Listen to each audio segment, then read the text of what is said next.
Так, ставкадан дагы эмнелерди кылсак болот? Бул жактан видео. Так, эми сүрөттөрдү кошконду көргөзөйүн. Эгерде компьютериңиздарда сүрөттөр боло турган болсо, бул жака кошумча сүрөттөрдү кошсоңуздар болот. Азыр мен сүрөт кошуп көрөйүн. Так, азыр менде компьютеримде сүрөт жок экен. Google'дан көчүрө коеюн. Бул жака мисалы баса сонун сүрөттөрдү бул жактан тапсаңыздар болот. Мисалы ученик деп жазайын. Ученик. Андан кийин так, ученик деп жазасыздар дагы. Анан кошумча flat деп жазып койсоңуздар кызыктуу сүрөттөр чыгат. Так, сүрөттөр бөлүмүнө киребиз. Так, мынакей карасаңыздар аябай жакшы сүрөттөр чыгат. Flat деген жазууну кошуп койсоңуздар. Любой нерсени издейсиңер. Мисалы доска деп издесеңиздер, flat деп жазып койсоңар ышылса, компьютер деп издесеңиздер, flat деп кошумча flat деген сөздү кошуп койсоңуздар, ушундай кызыктуу сүрөттөр чыгат. Бул жакта мисалы муну алайын. Же муну алайын. Так. Сохранить картинку как? Так. Сохранить лайн. Андан сырткары бунун фону жок сүрөт болду. Мынакей арткы фону ак эле болуп турат. Башкача айтканда жакшы көрүнөт. Ушундай сүрөттөрдү алышыңыздарды сунуштайм. Себеби көбүнчөсү кандай десем, арткы фону бар, начар сүрөттөрдү алып коюшат, слайдтардагы анча көрүнбөй калат. Так, мисалы могул сүрөттүн арткы фону бар. Муну тиги жакка кое турган болсок, аябай жаман көрүнөт. Эми ушуну азыр мен арткы фонун тиги жактан алганды көрсөтүп берейин. Себеби бул сүрөттөн башка мисалы башка сүрөт таппай калышыңыздар мүмкүн, арткы фону бар болгон эле сүрөттөр чыгып калышы мүмкүн. Ошон үчүн муну да көрсөтүп берейин. Так, бул жактан сохранить картинку как? Азыр мындайлардыкын бирок алышка оорураак болуп кетет. Кичине жеңилирээк фондорду алганды көрсөтүп берейин. Өтө көп убакыт короп кетиши мүмкүн. Ошондуктан кичине жеңилирээк. Мисалы могул арткы фону көк болуп турат.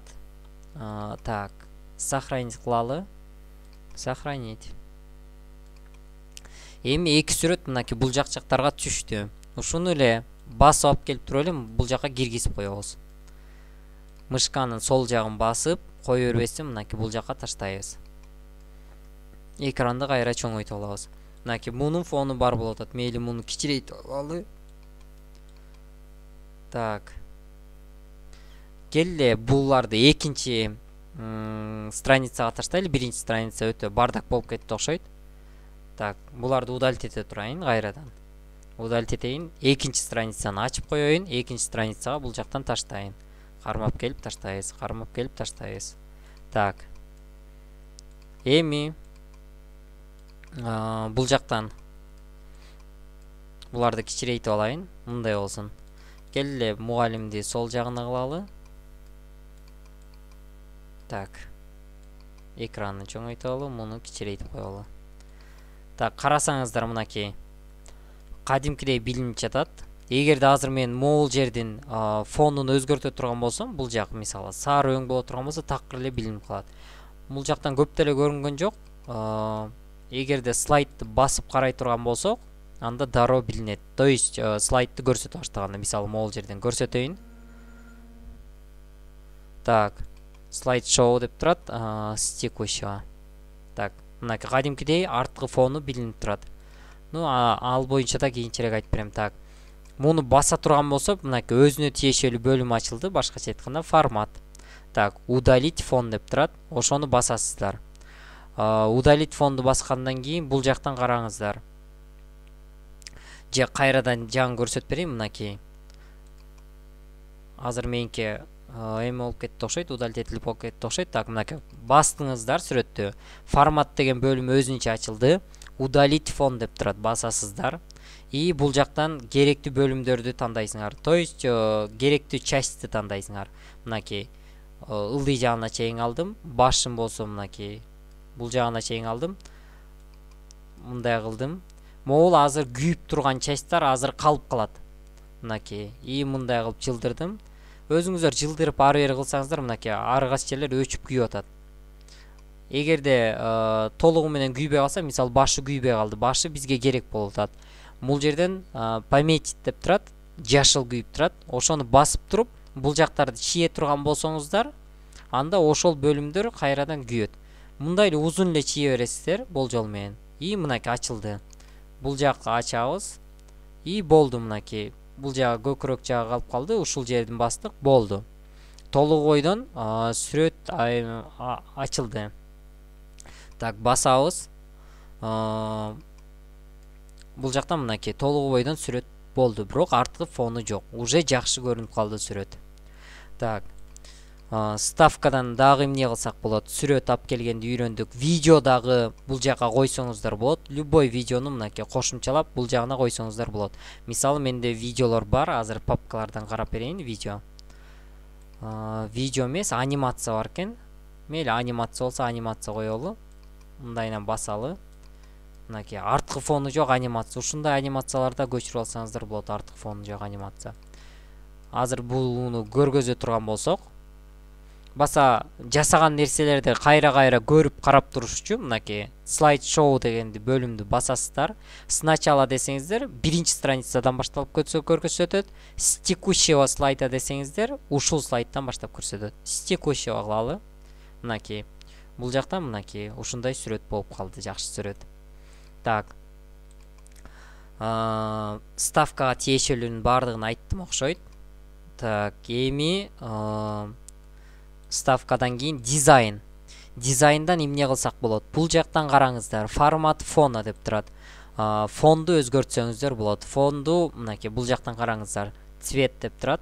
Ошол жерден эле мынакей башка цвет тандап койсоңуз болот. Мисалы, сары. Бул биринчи применить ко всем десеңиздер, бардыгына тең ушул сары фон болуп калат. Эгерде биринчисине эле кетирем дей турган болсоңуздар, болгон эле мынакей бирөөсүн тандадык и X-ти басып койдук. Мисалы, экинчисине кайра башканы тандасак болот. Дизайнга киребиз, формат фона. Так, бул жактан мынакей мисалы көктү тандап койдук. Мынакей мунун да арткы фону бар болчу, ак фон дагы фон болуп саналат. Уже бул жак начар болуп көрүнүп калды. Ошондуктан кайрадан формат фонан алалы. Так, формат фона. Так, бул жактан сары өңдү тандап көрөлү. Же болбосо бул кичине жарашпай калат экен, чачын жаап калды. Жашыл алып көрөлү. Жашыл алсак кичине жакшы көрүнөт экен. Эми андан сырткары градиентная заливка деп турат. Башкача айтканда эки түстүн аралашмасы. Бул жактан башкаларды тандап койсоң, мисалы, жашылды тандай турган болсок, үстү жагы жашыл сыяктуу болуп. Башка фондор, эки фондун аралашмасы мынакей. Мындай болот экен. Так, көктү тандай болсок, мындай болду. Мен мейли жашылды тандап коелу, кичине ачыгыраак болсун. Так, монун фонун дагы бир жолу алып көрөлү.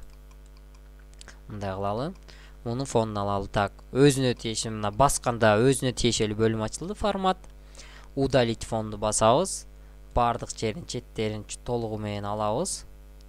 Так, мындай. Мындай. Толугу бойдон алынган жок, байкаганыңыздардай. Бети калып калды. Бетин ачтым. Так, бул жагы карта. И бул жакта саат. Толугу бойдон эле ачылды окшойт, болду. Тиешелүүнүн баары ачылды. Сохранить изменение кылып коебуз. Так, буттары калып калыптыр, башында чачы калып калыптыр. Кайрадан эгерде ушундай болуп кала турган болсо, удалить фонду беле басабыз. Кайра жашылды алабыз. Мындай кылабыз. Бул жакты басабыз. Эгерде ашыкчаны алгыңыз келсе, могул кызылды басып туруп алсаңыздар болот. Сохранить изменение кылабыз. Болду уже. Бул жактан керектүүлөрдүн баары тең алынды. Так, биринчи страницада бул болду, экинчиде мынакей булар болду. Так, андан кийин дизайн бүттү. Дизайнга тиешелүүнүн баардыгын айттым. Бул жактан да кошумча дизайндарды алсаңыздар болот, бирок мен буларды сунуштабайт элем, өтө деле жакшы эмес. Так, переходдорду көрөлү. Башкача айтканда, биринчи страница кандай болуп ачылат, экинчиси кандай болуп ачылат, ошолорду байкайбыз. Мен көбүнчө бул жактан фигураны алам. Ушундай болуп ачылганды. Же болбосо өзүңүзгө ылайыктап алсаңыздар болот. Мисалы, трещина деп турат. Аябай кызыктуу. Так, экинчисине мисалы кайсыны алсак болот? Жалюзи деп турат экен.